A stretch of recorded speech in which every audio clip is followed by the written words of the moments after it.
පුතේ නා හැමෝටම ආයුබෝවන්. එහෙනම් ඔන්න අපි ආපහු සතියකින් හම්බ වුණේ නම් අලුත් ගණිත ගැටලුවක් සාකච්ඡා කරන්න. එහෙනම් ගණිත ගැටලු 10 පොතේ ඊළඟට තියෙන ගැටලුව මොකක්ද? බැලුවද? හදන්න උත්සාහ කරාද? හරි බලමු. නූලක් ගෙන සමාන කොටස් 3ක් ලැබෙනසේ නවා එය ස්ථාන දෙකකින් කැපුව විට ලැබෙන කැබලි ගණන කීයද? එහෙනම් මොකද මම මේ අහන්නේ? නූලක් ගෙන සමාන කොටස් 3කට ලැබෙන පරිදි එක නවනවලු. නවල ස්ථාන දෙකකින් කපපුවාම අපට ලැබෙන කැබලි ගණන තමයි මේ අහන්නේ. එහෙනම් කොහොමද හදන්නේ? බලන්න මොකද්ද මේ කියන්නේ? නම් ඔන්න නූලක් ගෙන සමාන කොටස් 3කට ලැබෙනසේ නවා. එහෙනම් මෙන්න ටීචර් නූලක් ගෙන මෙන්න අපිට නූල් ගෙනියන්න දෙන්නේ නැහැ නේද?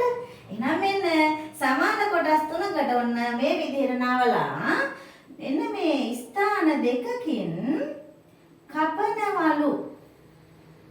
කපපුවාම අපට හම්බ වෙන කැබලි ගණනයි මේකෙන් අහන්නේ. නේද? මේ බලන්න මම පුතා එහෙනම් මෙතන තියෙනවා 1යි.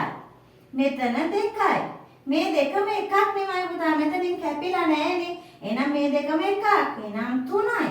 මේකත් එහෙමයි. 4යි 5යි මේකයි 6යි 7යි. එහෙනම් ඔන්න සමාන කොටස් 3කට මේක නවලා ස්ථාන දෙකකින් කපපුවාම අපිට ලැබෙනවා පුතේ කැබලි 7ක්. හැබැයි සමහර ගණන් වල අපිට මේ වගේ කොටස් 3කට නවලා දෙකකින් කපපුවාම අහන්නේ නැහැ.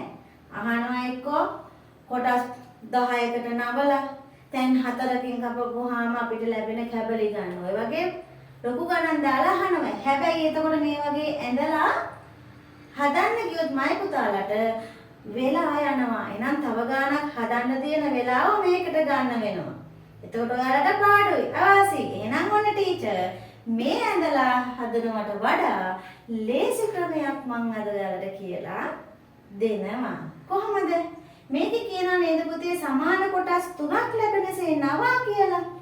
එහෙනම් නවන සමාන කොටස් ගණන අපි ගුණ කරනවා කපන ස්ථාන ගණනින්. හරිද? සමාන කොටස් ගණන ගුණ කරනවා කපන ස්ථාන ගණනින්. එහෙනම් මේක කියනවා සමාන කොටස් 3ක් ලැබෙනසේ නවනවා කියලා. ස්ථාන දෙකකින්. එහෙනම් මේ දෙන ගුණ කරනවා 3 2 6යි. හැබැයි මයි පුතේ මේ ගණන් වලදී අවසානයේ මෙන්න මෙයාට තව එකක් එකතු කරන්න ඕනි. එහෙනම් 7යි. එහෙනම් ඔන්න මේ විදිහට මයි පුතාලා හදන්න යන්න එපා. මෙන්න කෙටි ක්‍රමය. එහෙනම් නවන කොටස් ගණන ගුණ කරනවා කපන ස්ථාන ගණනින්. ඊට පස්සේ ඒ ලැබෙන පිළිතුරට මයි පුතා එකක් හැම වෙලාවෙම අපි නිතරම එකක් එකතු කරන්න ඕනි. අවසානයේ එකක් එකතු කරන්න ඕනි. හරිද මම පුතා? එහෙනම් ඔන්න මේ ගණනත් ලියා ගන්න අපි මේ විදිහම ගණන් නවයක් අපි අද දවස් ඇතුළත හදමු. එතකොට මම පුතාලාට ආයේ මේ විදිහට ඇඳ ඉන්න ඕනේ නෑ. කෙටි ක්‍රමෙන් අපි ඉක්මනටම ගණන හදන්න පුළුවන්. හරිද? එහෙනම් ලියා ගන්න.